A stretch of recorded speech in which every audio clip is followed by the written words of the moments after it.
আমার প্রিয় মাধ্যমিক ছাত্রছাত্রীদের জন্য পরীক্ষার আগে এমন একটি প্রশ্ন সেট তৈরি করলাম, যেটা করে গেলে যেমন অধিকাংশ প্রশ্নই কমন পেয়ে যাবে, ঠিক সেরকম পরীক্ষা দিতে তাদের কোনো অসুবিধা হবে না।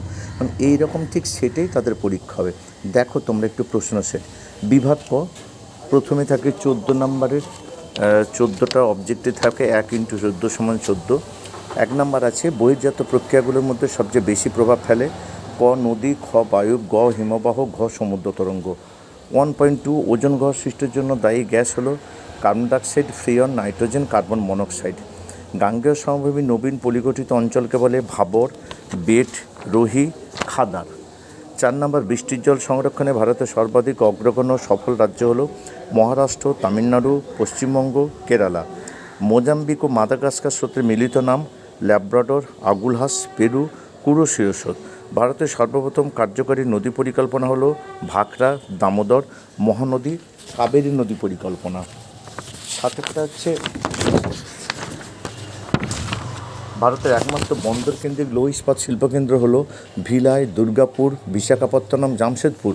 ভারতের কেন্দ্রীয় গম গবেষণাগারটা অবস্থিত দেরাদুনে, যোধপুরে, বর্ধমানে, পুসায়। ভারতের শ্রেষ্ঠ তথ্যপ্রযুক্তি শিল্পকেন্দ্রটি হলো কলকাতা, চেন্নাই, বেঙ্গালুরু, মুম্বাই। এটি করমুক্ত বন্দর হলো কান্ডালা, চেন্নাই, কোচি, মুম্বাই। পৃথিবী থেকে চাঁদের দূরত্ব যখন সবচেয়ে কম, তখন যে জোয়ার সৃষ্টি হয় তাকে বলে বরাকটাল, মোরাকটাল, পেরিগে জোয়ার, অ্যাপোজি জোয়ার। উত্তর পশ্চিম ভারতে যে ধূলিঝড় দেখা যায় তা হলো কালবৈশাখী, পশ্চিমী ঝঞ্ঝা, আঁধি, লু।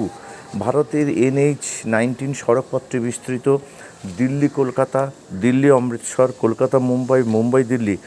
74/m/7 মানচিত্রের সংখ্যাসূচক স্কেল হলো 1:10,000, 1:25,000, 1:50,000, 1:1,00,000। বিভাগ খ,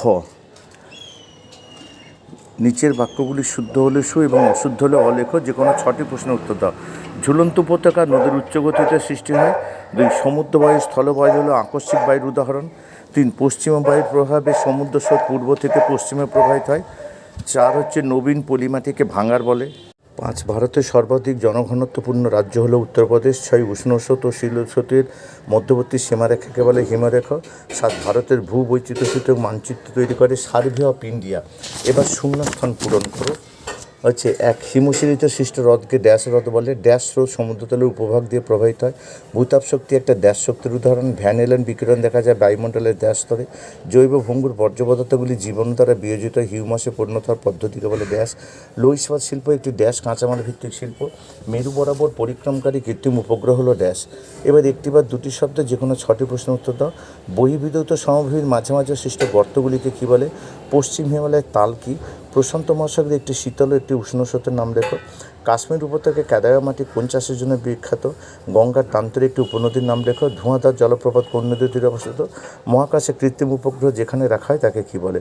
এবার বাম দিকের সঙ্গে ডান দিকের স্তম্ভ মেলাও। বাঁ দিকে আছে কিউসেক, সিয়াচেন, ICAR তড়িৎচুম্বকীয় বিকিরণ, আর ডান দিকে আছে উপগ্রহ চিত্র, নদী, হিমবাহ, দিল্লি। এবার আছে বিভাগ গ, নিচের প্রশ্নগুলির সংক্ষিপ্ত উত্তর দাও।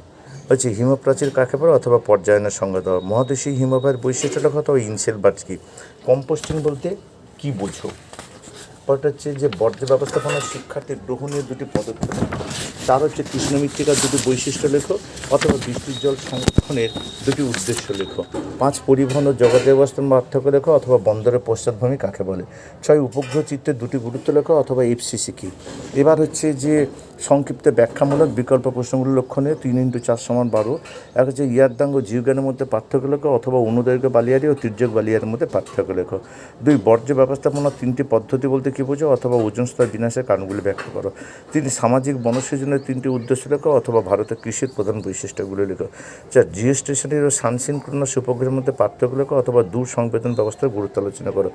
বিভাগ উম 5.1 হচ্ছে যে কোনো দুটো। 5x2 = 10।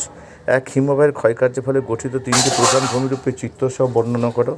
2 চিত্রসহ পরিচালন ও শৈলক্ষেপ বৃষ্টি প্রক্রিয়ার ব্যাখ্যা করো।